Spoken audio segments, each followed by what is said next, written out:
नमस्कार दोस्तों, ABS news में आप लोगों का स्वागत है। मैं आप लोगों के साथ रितेश भारद्वाज। आइए रुक करते हैं खबरों की ओर। मिल जाए तो पार्टियों को वैधानिक तौर पर नए उम्मीदवार रखकर फिर से चुनाव कराने पड़ेंगे। अगर आपको लगा कि ऊपर वाला सब खराब था तो नोटा दबाने से किसने रोका था? मेरे भाई, जब वोट होता है तब तो आप कहते हैं वोट काहे खराब करे। अगर कोई अच्छा आदमी बिहार में खड़ा हो जाए तो आप डिहरी में, सासाराम में, नौहट्टा में, तिरौतू में बैठ के क्या कर बिहार में ना चलिए। कोई प्रोफेसर साहब, डॉक्टर साहब, समाज सेवी, कोई महिला, कोई बुद्धिजीवी खड़ा हो जाए तो आप अपने घर में, दुकान में बैठ के कहते हैं अरे चलिए हम बिहार में, ये ना चलिए ना, आदमी तो ठीक पड़ा, लेकिन इनका संगे कोई है नहीं थे। मेरे भाई, आप देखते हैं कोई अगर हिम्मत करके खड़ा भी होता है, शुरू में 10-20 लगता है कि इसको 10-20 हजार वोट मिलेगा, लेकिन ये भाई साहब जो बता रहे थे वोट आते आते उसको 500 वोट भी नहीं मिलता है। और उसके अपने समर्थक ये क्या कहते हैं, समाज के भले लोग क्या कहते हैं, जस्टिफाई कैसे करते हैं, क्या करें, उनको वोट दे भी देते, वो जीत भी जाते तो क्या कर देते, वो तो कैसे मेरा वोट बर्बाद हो जाता। मेरे भाई, जब समाज में कोई अच्छा आदमी खड़ा होता है और आपके वोट न देने की वजह से वो हारता है, तो एक आदमी के हारने से 100 अच्छे आदमी का हिम्मत टूटता है कि हमको लोकतंत्र में नहीं आना। एक आदमी अच्छा जीतेगा तो लोग बताएगा देखिए वो प्रोफेसर साहब खड़ा हुए थे, गुरुवार से जीत गए, देखिए वो प्रोफेसर, वो डॉक्टर साहब तिरौतू से खड़ा हुए थे, समाज सेवी थे, जीत गए। अभी क्या कहता है, अरे भैया देखे नहीं वो खड़ा हुए थे ना, कई वोट मिला, 1500 तो वोट में मिला था। इसलिए मेरे भाई, राजनीति तब सुधरेगी जब समाज सुधरेगा। लेकिन ये जो आपने कहा कि जब तक समाज नहीं सुधरेगा, सवाल ये है कि क्या जब तक समाज नहीं सुधरेगा तब तक राजनीति में प्रयास नहीं होना चाहिए? बिल्कुल, ये भी धारणा गलत, क्योंकि जिसको राजनीति करके समाज का अगुवाई करना है उसके पास ये विकल्प नहीं है कि समाज में सब अच्छा हो जाएगा तब हम जगेंगे। बिहार में दूसरा एक्सक्यूज लोग क्या देते हैं, भैया मन तो है राजनीति में आने का, लेकिन जातीय बहुत है। दो लोगों ने सवाल पूछा कि जाति से कैसे निपटिएगा, आप खुद काम नहीं करना चाहते हैं तो कहते ना हम तो आते समाज में काम करते, लेकिन बिहार में बाहुबल बहुत है, जाति बहुत है, पैसा बहुत लगता है, इसीलिए हम नहीं आ रहे। ये तीनों आपका बहुत बड़ा भ्रम है। ये आपका बहुत बड़ा भ्रम है कि बिहार में हर आदमी जाति पर ही वोट देता है। ये आपका बहुत बड़ा भ्रम है कि बिहार में सब गुंडा बदमाशी ही जीत रहा है। ये आपका भ्रम है कि बिना पैसे के चुनाव नहीं लड़ा जा सकता है। अब तीनों बात का उत्तर भी आपको देंगे, आपको समझ में भी आएगा। लेकिन शुरू इससे करते हैं कि किसी ने पूछा कि हम लोग कैसे लोगों को समझाएं कि प्रशांत किशोर जो कह रहे हैं, दत्तराज जो कह रहा है उसी से तुम्हारा भला होगा। आप ये कह रहे हैं कि हम उनको जाके आप बताना चाहते हैं कि प्रशांत किशोर बहुत बड़े विद्वान हैं, इन विषयों की उनको समझ है, इसलिए उनको वोट देना चाहिए। हम आपको कह रहे हैं भैया, ना हम विद्वान हैं, ना हमको सभी विषयों की समझ है, ना किसी को हो सकती है। लोगों को आप कैसे समझाइएगा? आपको खुद भी पूछना चाहिए कि आप जब चुनाव पर क्यों भरोसा करें। तो भैया, हम इसका सीधा जवाब रोज देते हैं कि जब चुनाव पर बिल्कुल भरोसा मत कीजिए, बिल्कुल भरोसा मत कीजिए। लोकतंत्र में ये व्यवस्था आपको बनाई गई है, किसी दल, किसी नेता पर आपको भरोसा परमानेंट नहीं करना है, उसको 5 वर्ष का अवसर देना है। 5 वर्ष में वो काम करे तो ठीक, न करे तो उसको हटाइए। अब जब स्वराज पर भरोसा करें कि न करें, उसके लिए एक आपको उदाहरण दे देते हैं। मान लीजिए कि आपको चीनी का रोग है, यहाँ बैठे बहुत लोगों को हो भी सकता है, चीनी का रोग होता है, आप टिहरी में डॉक्टर के पास जाइएगा तो डॉक्टर साहब आपको बताएंगे भैया ये रोग ठीक नहीं होगा, आप दवा खाते रहिए, शुगर लेवल कंट्रोल में रहेगा, थोड़ा संयम रखिए, एक्सरसाइज कीजिए, चीनी उन्नी ज्यादा मत खाइए। आप घर आइएगा, क्या बताइएगा, भैया चीनी का रोग हो गया है, थोड़ा संयम से ही रहना पड़ेगा। कोई जलेबी देगा खाने के लिए, आप नहीं खाइएगा, ए भाई संभाल के रहो, हमको चीनी का रोग है, मना है। फिर किसी ने बताया भैया पटना में एक बहुत बढ़िया डॉक्टर है, आप वहां गए, उससे शायद कुछ कंट्रोल हो जाए, तो शायद आपको दवा बदल देगा, लेकिन वो भी ये कहेगा कि ठीक नहीं होगा भाई, रहना तुमको चीनी के रोग के साथ ही है, तुमको अब 2 बार खाना नहीं, 2 बार दवा नहीं लेनी पड़ेगी। एक नई दवा आई है, खाली सुबह में एक टैबलेट खाइए, इसी से ठीक हो जाएगा। आप मन में सोच के चलिए कुछ तो सुधार हुआ, आ गए। फिर कोई अभी घर पर आपके आया, बोला भैया दिल्ली में एक नया डॉक्टर आया, उसके पास चीनी का रोग का इलाज है, आप अपना रिजर्वेशन वगैरह कराइएगा। किसी को जानते हैं भाई, चलो यार उस डॉक्टर से मिलाते हैं। दिल्ली आप डॉक्टर के पास पहुंचे, डॉक्टर ने आपको बताया हाँ भाई दवाई तो एक नया आया है, दवा नई आई है जिससे चीनी का रोग ठीक हो सकता है, लेकिन ठीक होने की संभावना सिर्फ 50% ही है। 50% संभावना है, ठीक हो भी सकता है, ठीक नहीं भी हो सकता है। आप क्या कहिएगा कि सर खाने से कोई नुकसान तो नहीं ना होगा? बोला ना नुकसान नहीं होगा, संभावना ठीक होने का 50% है। आप क्या कहिएगा? अरे भाई नुकसान नहीं है तो चलो ट्राई कर लो यार, कम से कम 50% मेरा काम हो जाए। तो भैया जल सुराज वही नई दवा है, जल सुराज वही नया दवा हो। जदयू राजद आप देखे, पहले लालू जी का ललटेन देख लिए, फिर उससे बढ़िया कुछ खाए नीतीश कुमार मोदी को देख लिए। चीनी का रोग ठीक नहीं हुआ, बिहार का दशा कुछ सुधरा, लेकिन आपकी दशा नहीं सुधरी। अब जल सुराज आया है, आप इसको 5 वर्ष के लिए ट्राई कर लीजिए, नया दवा के तौर पर।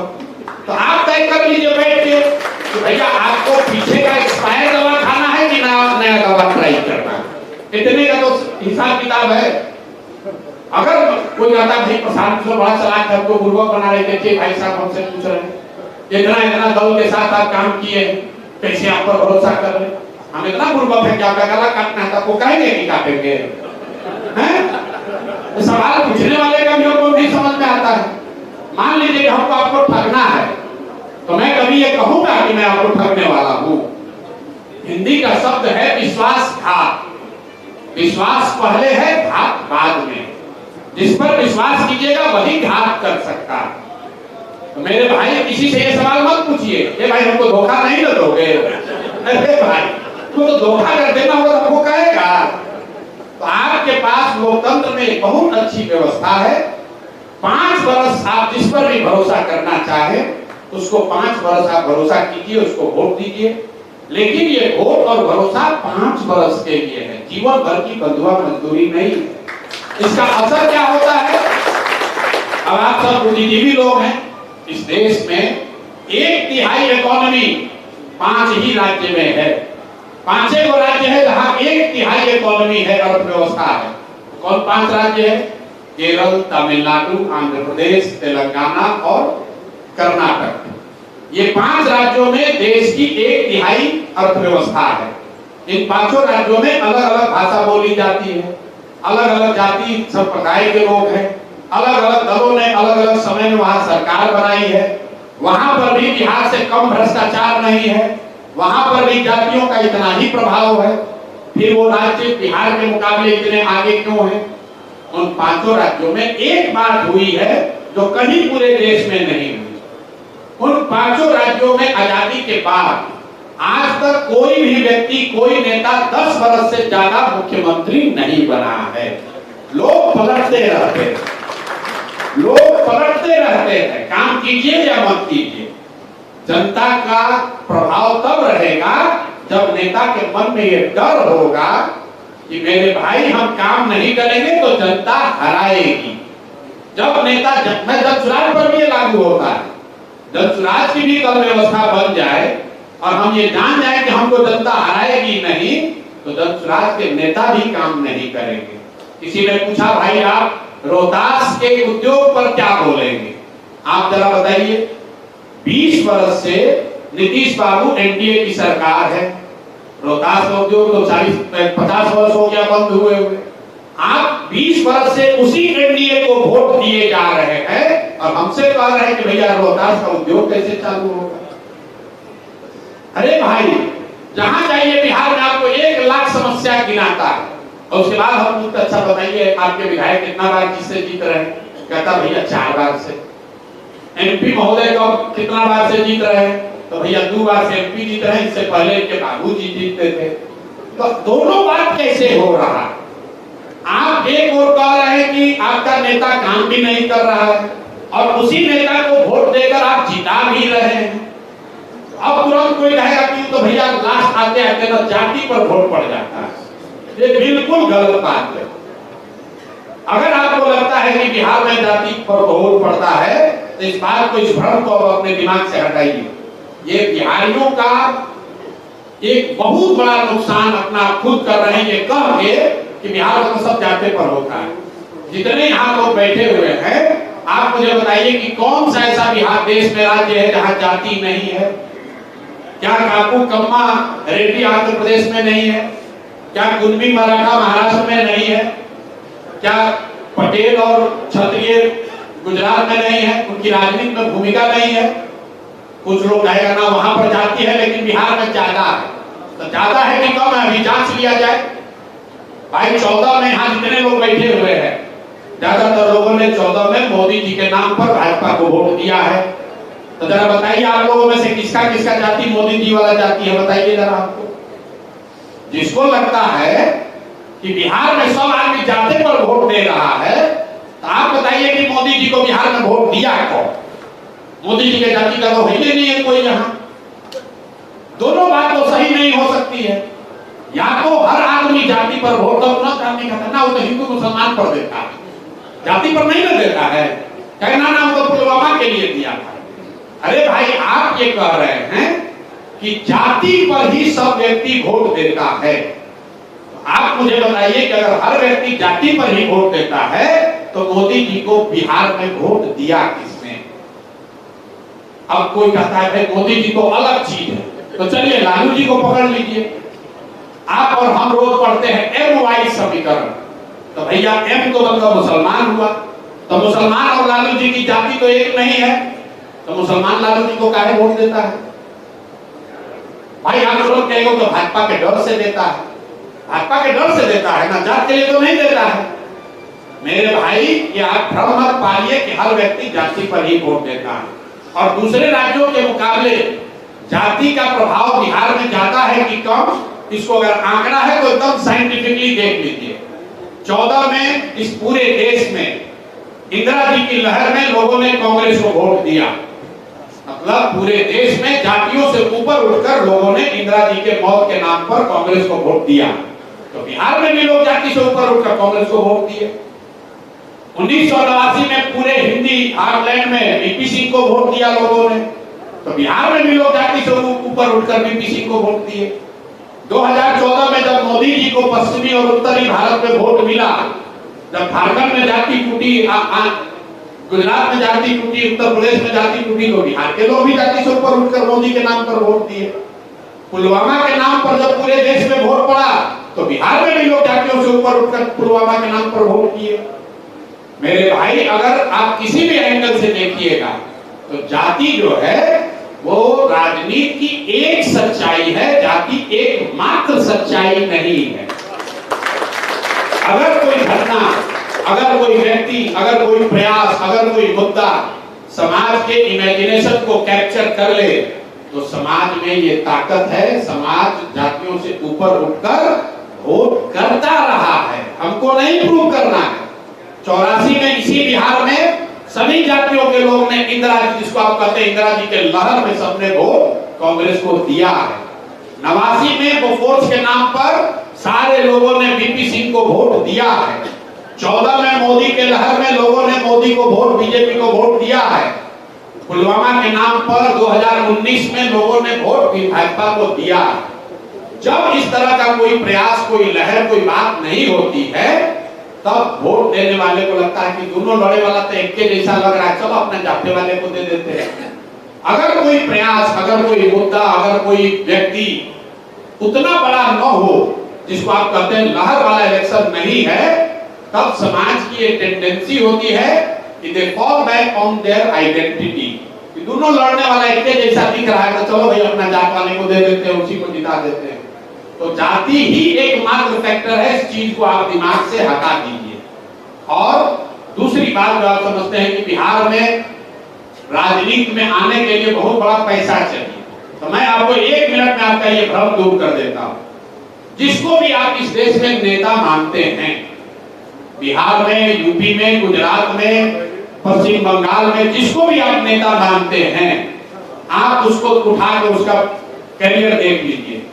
जिस दिन समाज ने किसी व्यक्ति को नेता बनाया, और चाहे कांशीराम जी हैं, मायावती हैं, लालू जी हैं, मुलायम हैं, ममता हैं, नीतीश हैं, जिस दिन समाज ने उनको नेता बनाया, आप जरा याद कीजिए कि उस दिन वो कितने पैसे वाले व्यक्ति थे।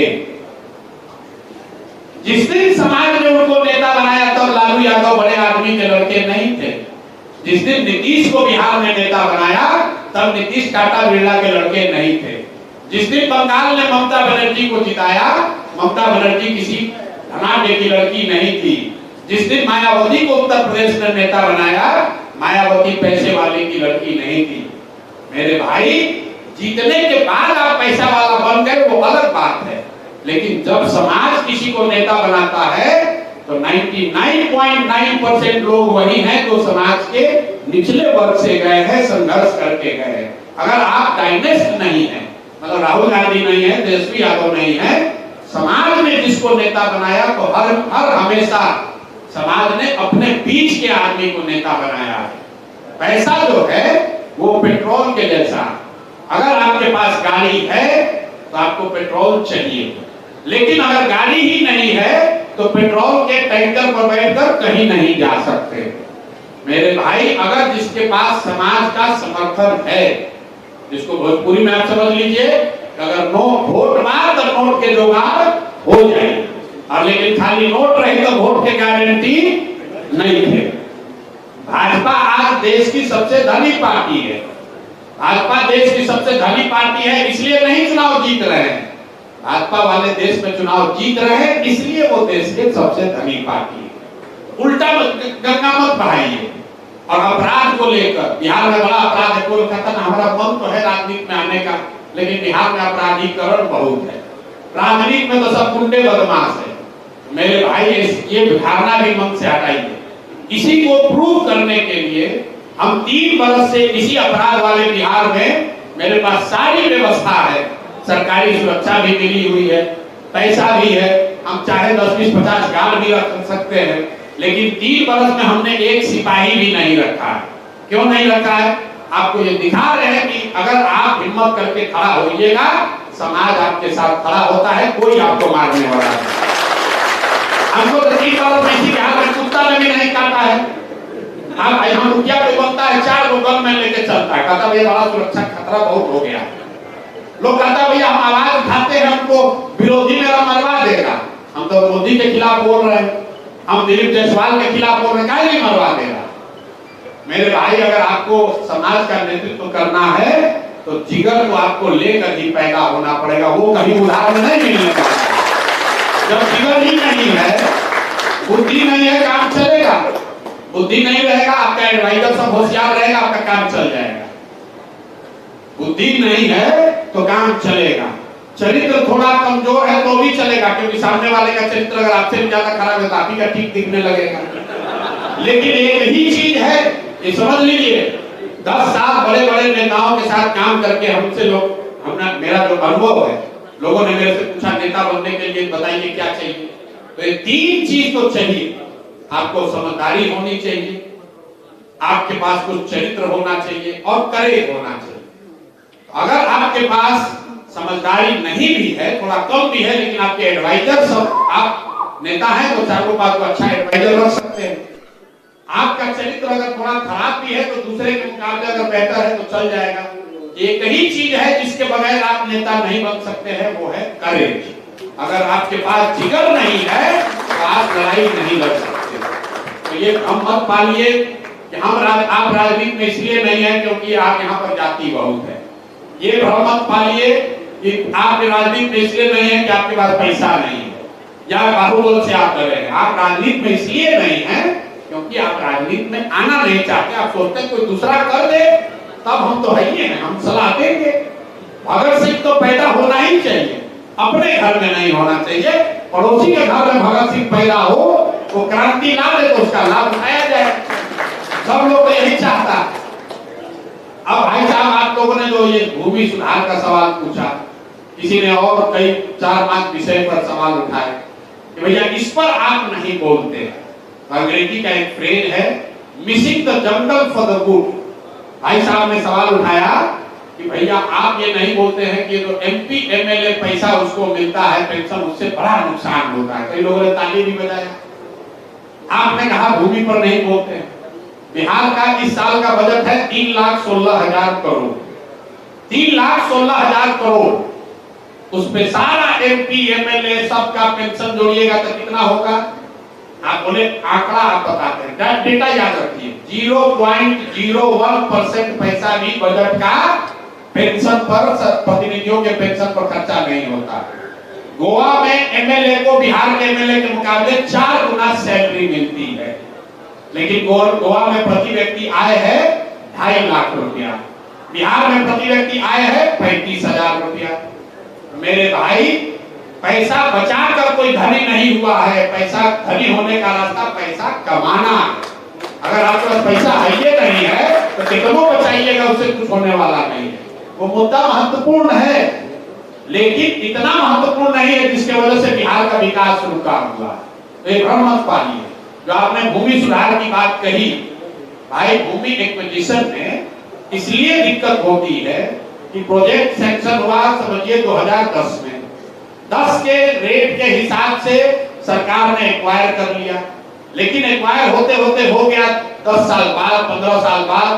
अब जब क्या बात है, सुनो ना भैया, जितना आप पढ़े हो तो हम लोग भी रोज वही देख रहे हैं।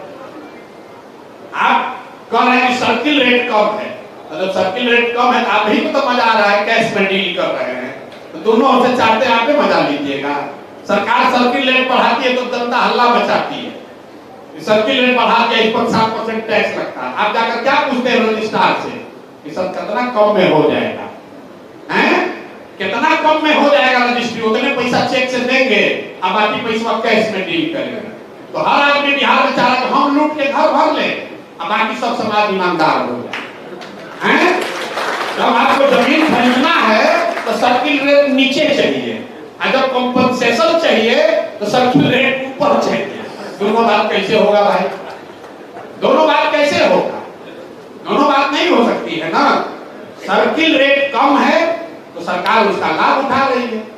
अगर यहाँ के समाज में सर्किल कॉम्पेंसेशन सुधरेगा दो वजह से। एक तो कि सर्किल रेट को मार्केट रेट के बराबर रखा जाए, थोड़ा टैक्स का आपका 2-4 रुपए का नुकसान हो सकता है, लेकिन अल्टीमेटली लैंड जब एक्वायर होगा तो आपको उसका बहुत बड़ा फायदा होगा। ये जब समाज को समझ में आएगा तो समाज अपने आप इस बात को स्वीकार कर लेगा कि भैया 2% टैक्स देना ज्यादा बेहतर है, बजाय इसके कि 1 लाख रुपए की जमीन आपका 20,000 रुपए में सरकार ले गई। दूसरा जो भूमि सुधार का मामला है, ये भूमि एक्विजिशन का, वो डिले का है। जैसे चौसा में यहाँ बनी है NTPC जो पावर स्टेशन बना है, आज से 20 साल के पहले वाले रेट पर एक्वायर कर लिया। कुछ लोगों ने जमीन 15 वर्ष के बाद दिया, अब वो चाहते हैं कि आज वाला सर्किल रेट मिले, जबकि रेट जब एक्वायर हुआ उस रेट पे 80% लोगों ने ले लिया। तो ये कॉम्प्लिकेटेड मामला है। दो चीजें हैं, जब एक्वायर हो उसी समय का रेट आपको दिया जा सकता है। लोग भी इतने सीधे नहीं है जितना अपने आप को बता रहे हैं। कुछ जगह सरकार की गलती है, लेकिन हर जगह सरकार की गलती नहीं है। आदमी जमीन एक्वायर हो गया, सरकार का नियम साफ है, लैंड एक्विजिशन में नियम साफ है। 2/3 लोग अगर जमीन का कॉम्पेंसेशन ले लिए तो 1/3 को मान लिया जाएगा कि वो भी सहमत हैं। तो होता यह है कि 2/3 ने दे दिया, पैसा ले लिया अपना, 1/3 वाला अभी लड़ रहे हैं, 10 वर्ष तक प्रोजेक्ट रुक गया, उसके बाद आपको आगे कि अच्छा ठीक है अब मान के लेकिन आज वाला रेट दो। उसके लिए तो फिर से पूरा बजट का प्रावधान करना पड़ेगा। अगर प्रोजेक्ट डिले ना हो तो भूमि एक्विजिशन में दो चीज, अगर सर्किल रेट को कंप्रेस नीचे न किया जाए आर्टिफिशियली और प्रोजेक्ट डिले ना हो तो ये समस्या नहीं आएगी। और जो लेगेसी वाली बात है उसको आगे देखा जाएगा। जो अब महत्वपूर्ण बात है यहाँ दो चीज, अगर जब चुरा जाएगा तो पलायन कैसे रुक जाएगा, ये महत्वपूर्ण सवाल है। तो पहले तो आप ये समझिए, बहुत सीनियर साथी ने भी कहा पलायन लोगों का पलायन। भाई पलायन को पहले समझिए, पलायन लोगों का नहीं है। लोगों का पलायन पलायन का एक हिस्सा है। बिहार से सबसे बड़ा पूंजी का पलायन है, उसके बाद बुद्धि का पलायन है, फिर श्रम का पलायन है। है, लोगों का पलायन है। तो जब तक आप इसको समझिएगा नहीं, तब तक आपको यही लगेगा कि तुमको फैक्ट्री लग जाएगा तो लोगों का जाना रुक जाएगा। ऐसी बात नहीं है। इस बिहार से हर साल 2, 4, 5, 10 लाख लोग जाते होंगे बाहर, 50 लाख टोटल बाहर लोग अभी स्ट्रेस माइग्रेशन में गए, स्वेच्छा से लोग गए, उसका गिनती नहीं है। जिसको मजबूरी में अपना घर परिवार चलाने के लिए बाहर जाना पड़ा, ऐसे लोगों की संख्या का अनुमान करीब करीब 50 लाख है। मतलब हर पिछले पूरा लेगेसी देख लीजिएगा तो करीब 50 लाख लोग बाहर गए। कोविड के दौरान आपने देखा होगा करीब 27 लाख लोग वापस आए थे। लेकिन आप इसकी चर्चा भी खूब होती है, लेकिन आप में से बहुत कम लोग जानते हैं कि बिहार में हर साल बिहार से 2.5 लाख करोड़ रुपए का भी पलायन होता है। वो पैसा हमारा आपका पैसा है, वो अडानी अंबानी का पैसा नहीं है, केंद्र सरकार का पैसा नहीं है। जो पैसा बिहार में आप और हम बचत करते हैं और बैंकों में रखते हैं, वो पैसा बैंक की जिम्मेवारी है कि बिहार के लोगों को ही लोन के तौर पर, ऋण के तौर पर उनको वापस मिले। ये पूरी व्यवस्था है बैंकिंग की, देश की संवैधानिक व्यवस्था है कि जितना पैसा लोग या समाज बैंक में रखते हैं उसका कम से कम 70% पैसा वापस ऋण के तौर पर समाज को मिलना चाहिए। ये पूरे देश में व्यवस्था है। इसको देखने के लिए रिजर्व बैंक ऑफ इंडिया एक आंकड़ा जारी करता है जिसको कहता है CD ratio, credit deposit ratio. तो पूरे देश में पिछले साल क्रेडिट डिपॉजिट रेशियो कितना था? 74। मतलब पूरे देश के लोगों ने बैंक में अगर 100 रुपया जमा किया तो 74 रुपया बैंक ने कर्ज लिया वापस, जिससे आप घर बनाते हैं, गाड़ी खरीदते हैं, बिजनेस व्यापार करते हैं, खेती करते हैं। लेकिन बिहार में क्या हुआ? बिहार में सीडी रेशियो है 40%, सिर्फ 40। तो पिछले वित्तीय वर्ष में बिहार में क्या हुआ? बिहार की गरीब जनता ने, हमने आपने कुल 4,21,000 करोड़ रुपया, ध्यान दीजिए, 4,21,000 करोड़ रुपया बिहार के लोगों ने यहाँ के बैंकों में जमा किया।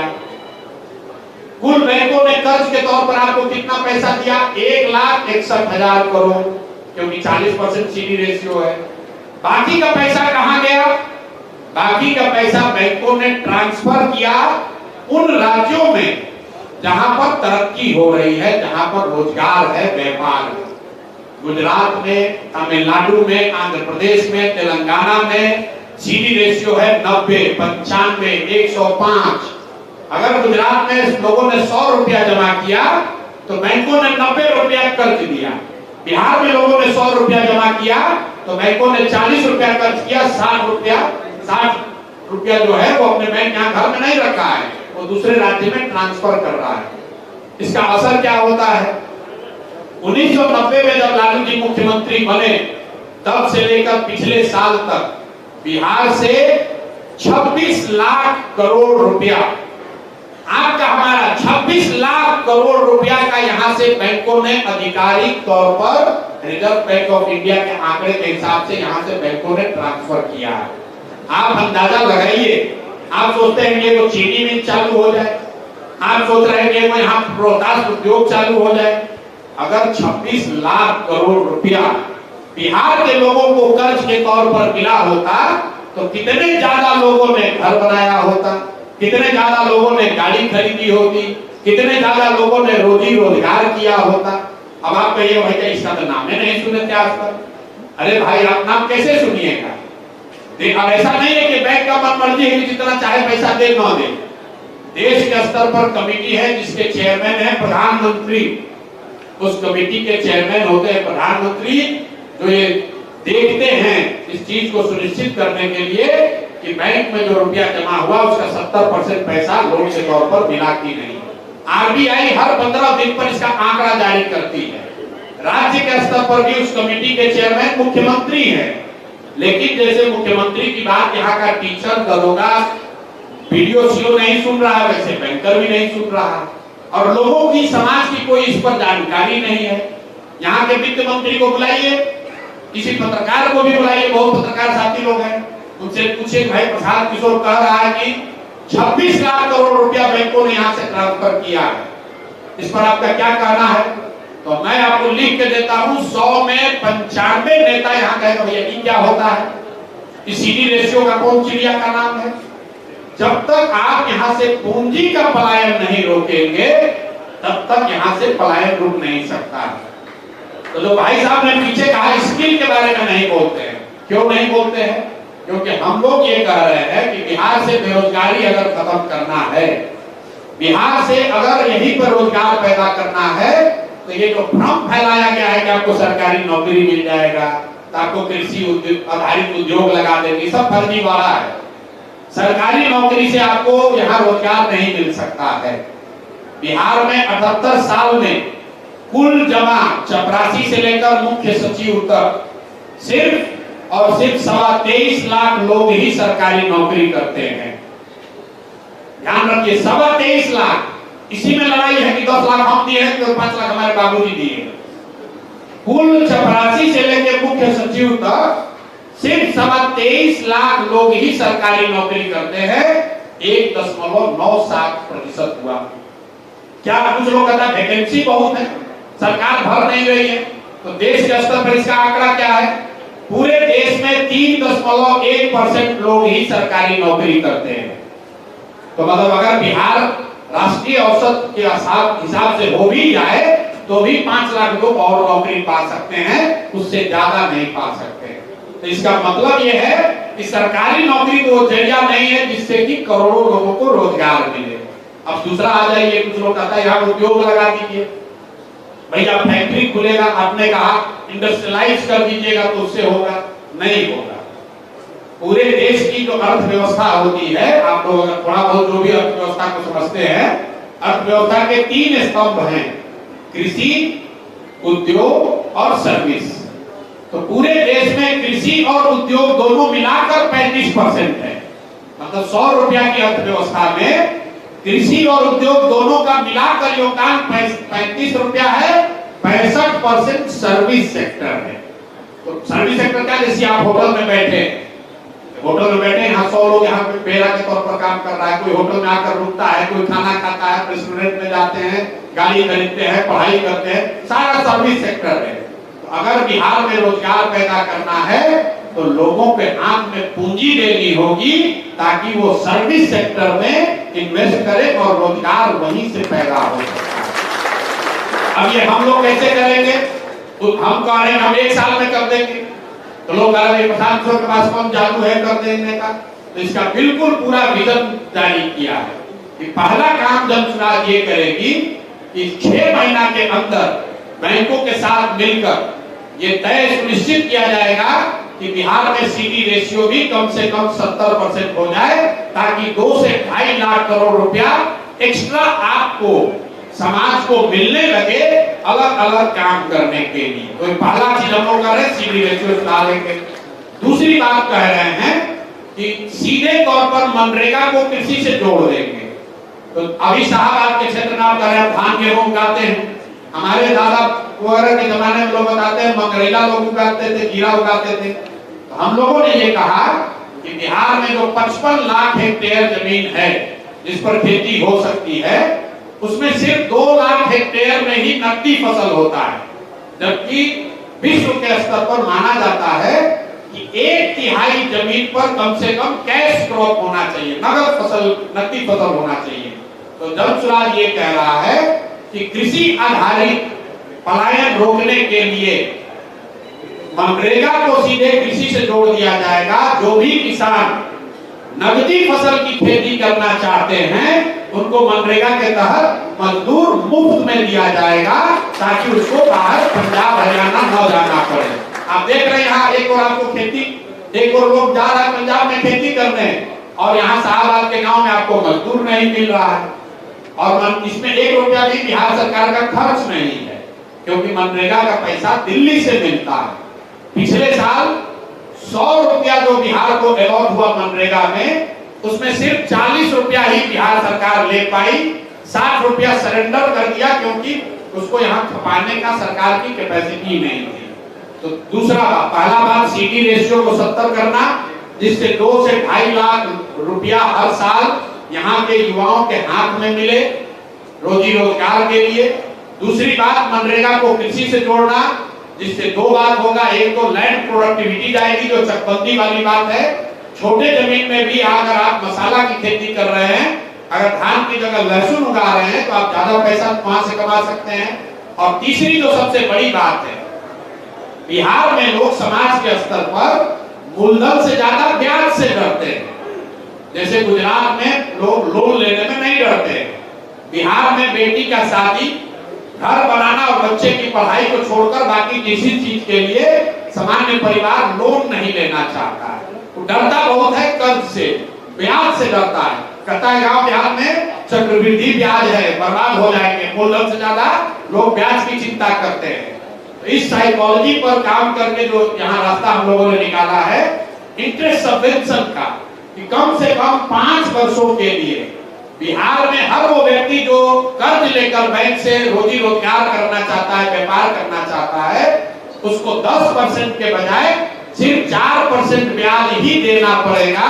6% ब्याज सरकार की ओर से दिया जाएगा। अब इससे क्या होगा आप ये समझिए, अगर 6% ब्याज सरकार भरे तो 6,000 करोड़ रुपया सरकार का खर्च होगा, तो 1 लाख करोड़ रुपया लोगों को पैसा मिल जाएगा। आपको 1 लाख करोड़ रुपया मिल गया, सरकार का खर्चा सिर्फ 6,000 करोड़ हुआ। 4 क्योंकि 10% मान लीजिए ब्याज है, बैंक का ब्याज 10% है, 11% है, 4% आप दीजिए, 6% सरकार देगी, ताकि घर घर में रोजी रोजगार व्यापार करने की टेंडेंसी बढ़े। यहाँ हर परिवार में एक ही चीज है, जाओ बेटा मुसल्लापुर में रहना, पटना में ट्यूशन करना, क्लर्क बन जाना, रेलवे में चपरासी बन जाओ, रेलवे में गार्ड बन जाओ, पीएचडी कर लिया, रेलवे में नौकरी के लिए मारा जा रहा है। जब तक समाज में शिक्षा और पूंजी नहीं होगी, रोजी रोजगार नहीं होगा, तब तक आपकी तरक्की नहीं हो सकती है। तो जब स्वराज की जो सोच है कि 15 साल से कम उम्र के बच्चे के लिए इतनी अच्छी शिक्षा की व्यवस्था बनाई जाए ताकि वो आगे चलकर व्यवस्था पर बोझ न बने, और 15 साल से 45-50 साल के उम्र के लोगों के लिए सस्ते दर पर 4% पर लोन पूंजी उपलब्ध कराया जाए, ताकि लोग घर घर रोजी रोजगार कर सके। कुछ ना करेगा, 4 गो गाय भैंस खरीदेगा, कुछ नहीं करेगा, 2 गो गाड़ी टैक्सी चलाएगा, बस चलवाएगा, पूंजी चाहिए। और तीसरी बात हम लोग कह रहे हैं कि जो 60 वर्ष से ज्यादा उम्र का आदमी है, अब वो ना पढ़ सकता है ना रोजी रोजगार कर सकता है। अगर गरीब परिवार के आप हैं, 60 से ज्यादा उम्र हो गया है, तो आपके जीवन की जिम्मेवारी समाज को उठानी होगी। इसीलिए हम लोग कह रहे हैं कि बुजुर्गों को कम से कम 2,000 रुपया पेंशन जरूर दिया जाएगा, ताकि उसको एक सम्मानजनक जिंदगी बिताई जा सके। अब इसका जो पूरा बजट है, हम लोग जो कह रहे हैं, हम तेजस्वी यादव नहीं है कि कह देंगे सबको 2,500 रुपया दे देंगे। बुजुर्गों को अगर आप 2,000 रुपया दीजिएगा 60 वर्ष से ज्यादा उम्र के लोगों को, तो करीब करीब 2.5% बजट का सिर्फ 2.5% पैसा खर्च होगा उस पर। हमको हर साल करीब करीब 10,000 करोड़ रुपया एक्स्ट्रा इकट्ठा करना पड़ेगा उस स्कीम को चलाने के लिए। दूसरी बात हमने जो रोजगार के लिए कही, तो सीडी रेशियो को सुधारने के लिए 1 रुपया भी बजट से नहीं लगना है, वो एडमिनिस्ट्रेटिव काम है। 2-2.5 लाख करोड़ रुपया बिहार के लोगों को मिल जाएगा बिना किसी बजट के सपोर्ट के। दूसरी बात जो आपको रोजगार के लिए बताई, मनरेगा को कृषि से जोड़ने के लिए, उसमें भी 1 रुपया बिहार सरकार का नहीं लगना है, क्योंकि मनरेगा का पैसा 100% केंद्र सरकार आपको देती है। तीसरी बात जो बताई इंटरेस्ट सब्वेंशन की, कि 6% आपका इंटरेस्ट सब्सिडाइज कर देंगे, तो 1 लाख करोड़ रुपया के इन्वेस्टमेंट पर 3 लाख करोड़ रुपया के बजट में से 6,000 करोड़ रुपए का प्रावधान करेंगे, ताकि आपको यहाँ रोजी रोजगार मिल सके। और शिक्षा सुधारने के लिए जो हम लोगों ने जो अपना रास्ता रखा है, उसको आप समझ लीजिए। लोग कह रहे हैं कैसे सुधार दीजिएगा शिक्षा, तो शिक्षा सुधारने के लिए हम लोग 2 बातें कह रहे हैं कि बिहार के हर प्रखंड में कम से कम 5 अच्छे विद्यालय बनाए जाए। अच्छे विद्यालय मतलब नेतरहाट के स्तर के विद्यालय। नेतरहाट में इसलिए कहता हूं क्योंकि बिहार के लोग नेतरहाट के बारे में जानते हैं। इसके पीछे सोच क्या है, पूरे दुनिया में जो सबसे अच्छी शिक्षा व्यवस्था है वो कहाँ है, वो स्कैंडिनेवियन कंट्री में है। आपने नाम सुना होगा फिनलैंड का, डेनमार्क का, स्वीडन का, वहां पर सबसे अच्छी शिक्षा व्यवस्था है। उन लोगों ने फॉर्मूला निकाला कि rather than taking school to the every children, take the children to the good school. मतलब हर गांव, हर पंचायत में स्कूल बनाने के बजाय स्ट्रेटेजिक लोकेशंस पर स्कूल बनाइए और बच्चे स्कूल तक पहुंचे, उसके लिए स्कूल बस की उनको सुविधा दी जाए। तो बिहार के प्रखंडों की हालत अगर आप देखेंगे, प्रखंड के स्तर पर अगर 5 विद्यालय भी बना दिया जाए तो किसी भी गांव से स्कूल बस के जरिए 20 मिनट से ज्यादा नहीं लगेगा उस स्कूल में पहुंचने में। तो हम लोग की सोच ये है कि 5 विद्यालय कम से कम हर प्रखंड में बनाया जाए, और इस 5 को बनाने के लिए भी हम लोग जैसे लोगों को 5 वर्ष लगेगा। ये 1 वर्ष में नहीं बन सकता, इसको समझ लीजिए।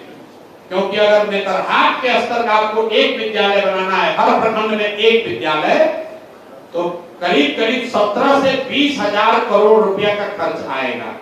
अभी बिहार सरकार का जो शिक्षा बजट है वो है 60,000 करोड़ रुपया। तो हम लोग की सोच है कि उसका 1/3 पैसा अगर विश्व स्तरीय विद्यालय बनाने पर खर्च किया जाए तो हर साल हर प्रखंड में, बिहार के हर प्रखंड में नेतरहाट जैसा 1 विद्यालय बन जाएगा। इसका असर क्या होगा? एक नेतरहाट से जो सरकारी विद्यालय था, 1500 से ज्यादा लोग IAS IPS बने हैं। आप अंदाजा लगाइए, अगर 550 नेतरहाट विद्यालय हर साल बनने लगे, अगले 5 साल में 2500 नेतरहाट के जैसे विद्यालय यहाँ बिहार में होंगे। बाकी क्या, अब जब हम 5 साल लगाएंगे इसको बनाने में, तो बच्चों का उम्र तो रुका नहीं हुआ है। तो दूसरा सॉल्यूशन हम लोग ये दे रहे हैं कि जब तक आपके इलाके में सरकारी विद्यालय नहीं सुधरेगा, तब तक ये लोगों के पास सुविधा होगी कि आप अपने बच्चे को प्राइवेट स्कूल में पढ़ाइए और उसका फीस सरकार की ओर से भरा जाएगा। अब कुछ लोग तुरंत कहता है, अरे भैया सब तो प्राइवेट में चला जाएगा। बिल्कुल नहीं जाएगा। पूरे दुनिया में रिसर्च बताता है कि अगर किसी भी नागरिक को प्राइवेट और पब्लिक दोनों की सुविधा दी जाए तो ज्यादातर लोग पब्लिक स्कूल में जाना चाहते हैं। आप अपना एग्जाम्पल ले लीजिए। अगर आपको कोई कहे कि आपका बच्चा पटना मेडिकल कॉलेज से अगर डॉक्टरी करेगा, MBBS करेगा, उसका फीस आपको भरना पड़ेगा।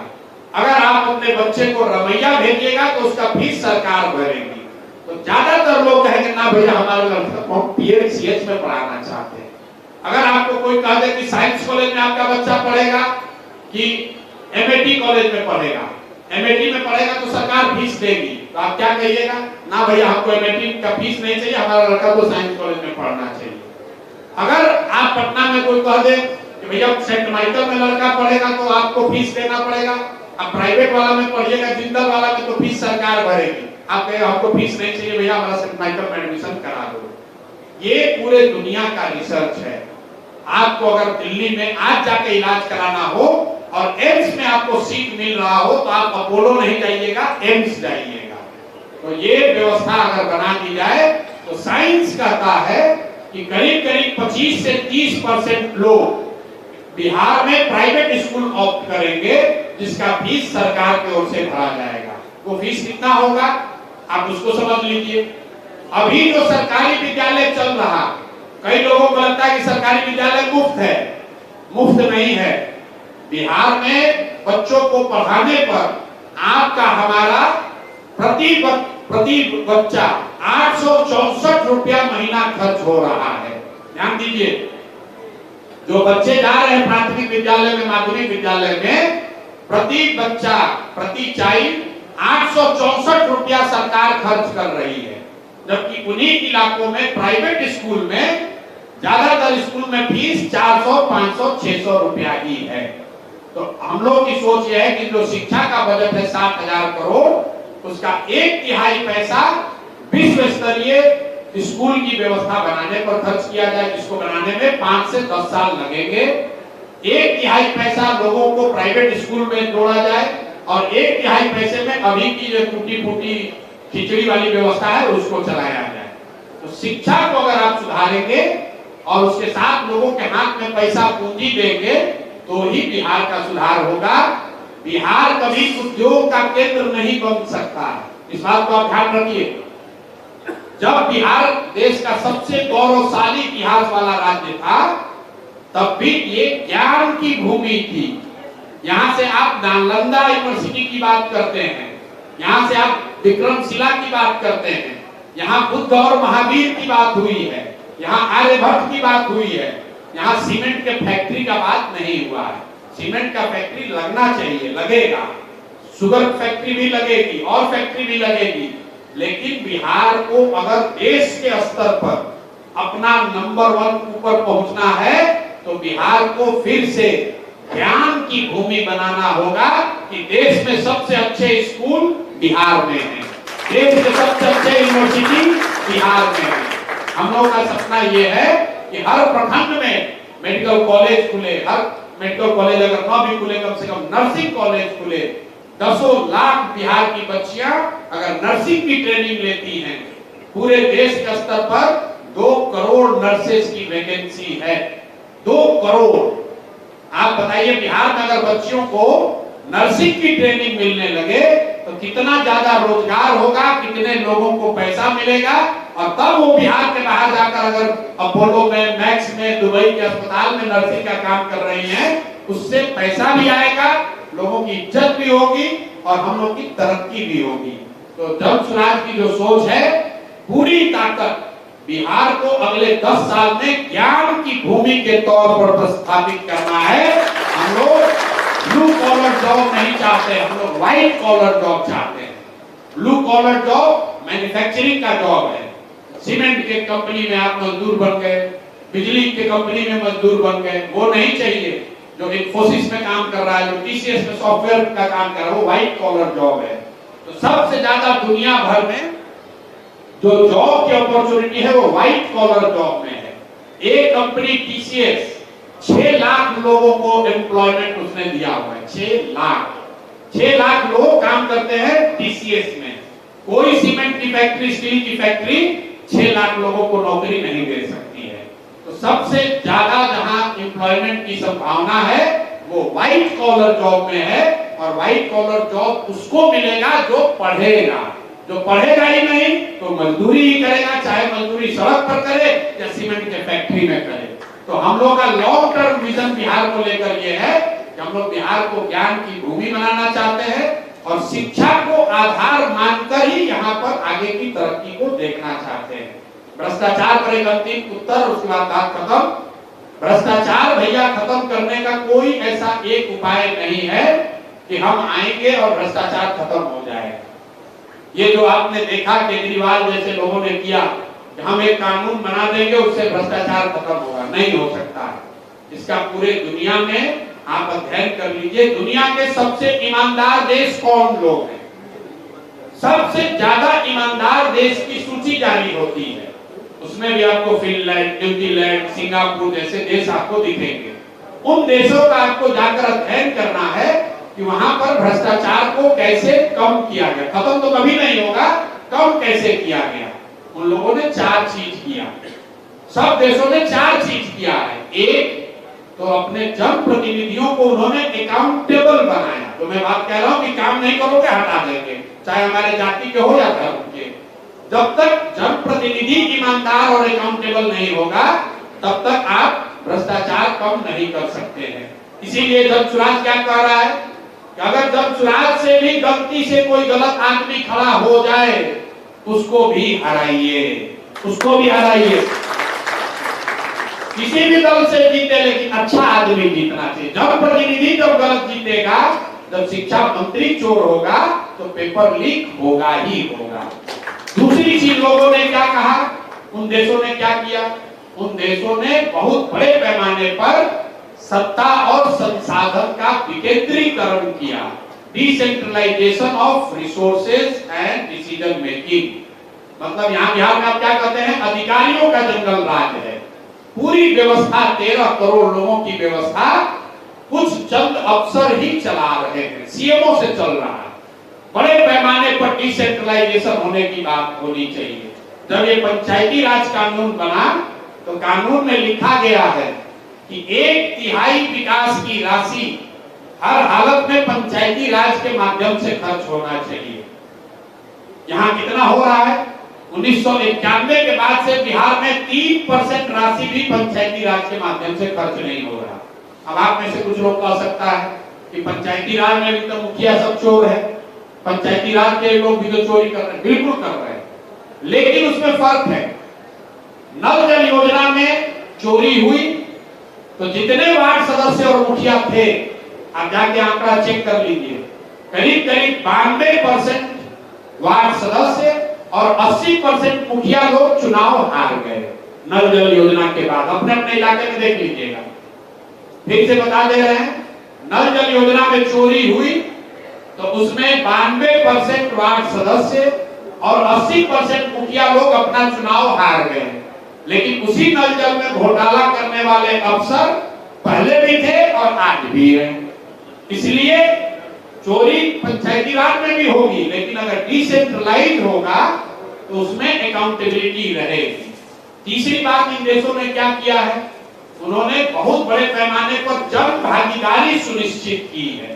यहाँ बैठे हुए प्रबुद्ध लोग भी ये नहीं बता सकते हैं कि टिहरी के विकास के लिए, टिहरी नगर के विकास के लिए, कोई किसी ने सवाल पूछा था, उसका बजट कितना है, सेंट्रल गवर्नमेंट का ग्रांट कितना है, कौन सी योजना है जो कि यहाँ फंसी पड़ी है। इसलिए फंसी पड़ी हुई है कि ऊपर जो सेक्रेटरी बैठा है उसको 2% कमीशन नहीं मिल रहा है, तो फंड नहीं रिलीज करता है।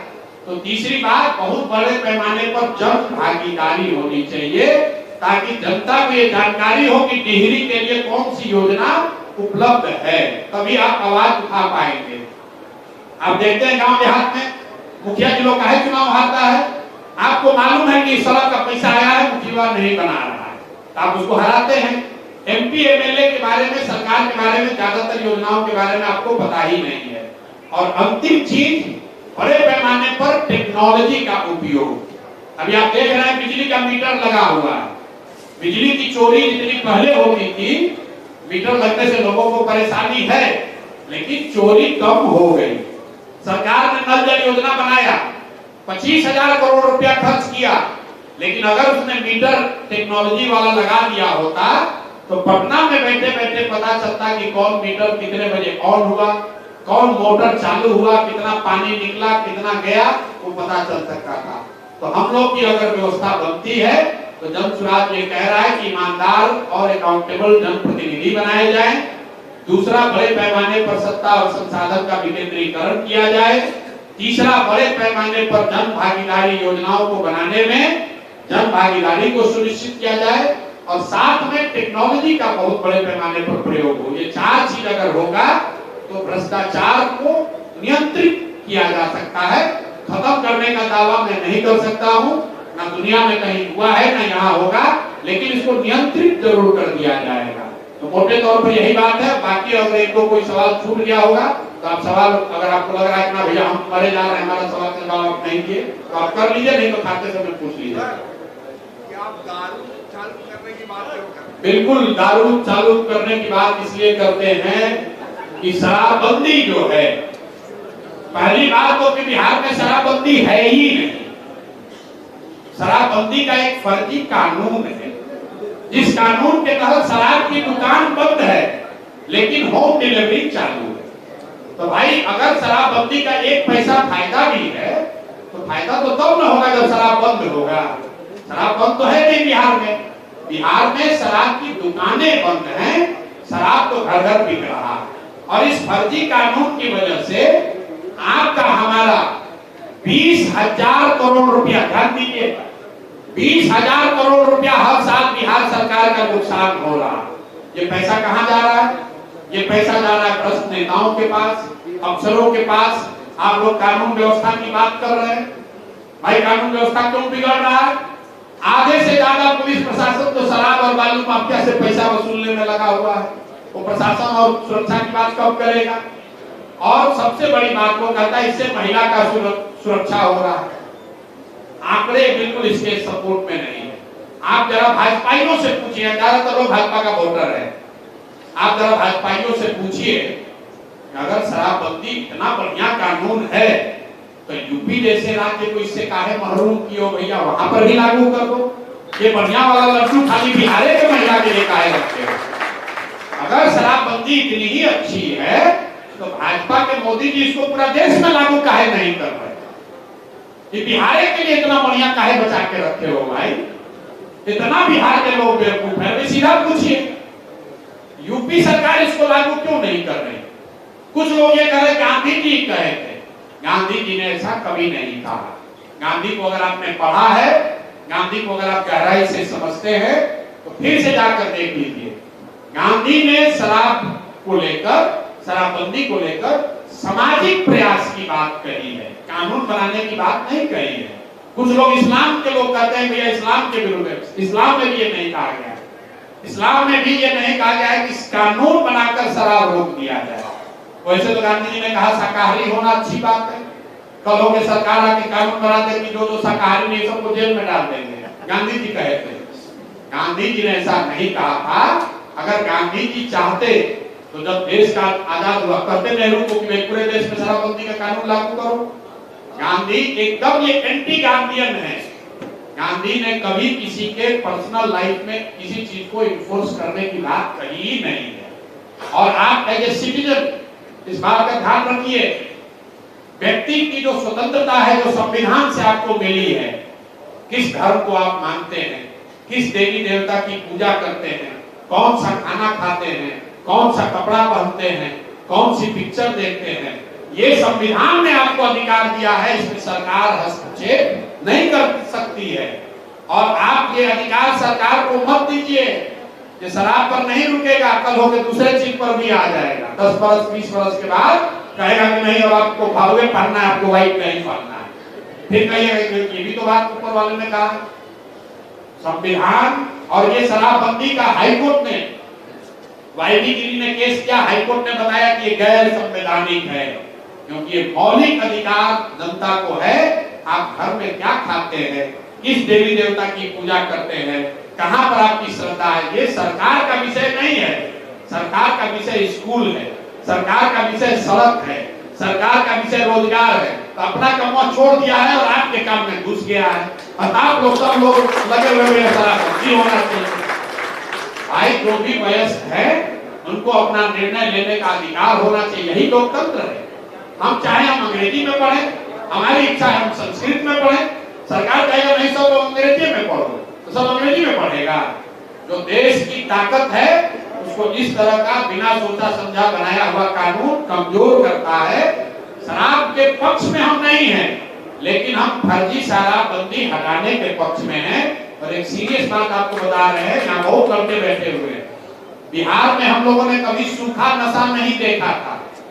शराबबंदी के वजह से गांव-गांव में सूखा नशा बढ़ रहा है। और अगर ये नहीं सुधरा तो 10 वर्ष में आप देखिएगा जैसे पंजाब पर पिक्चर बना था उड़ता पंजाब, बिहार में बनेगा उड़ता बिहार। गांव-गांव में लोग वो सूखा नशा कर रहे हैं। इससे कोई फायदा नहीं है।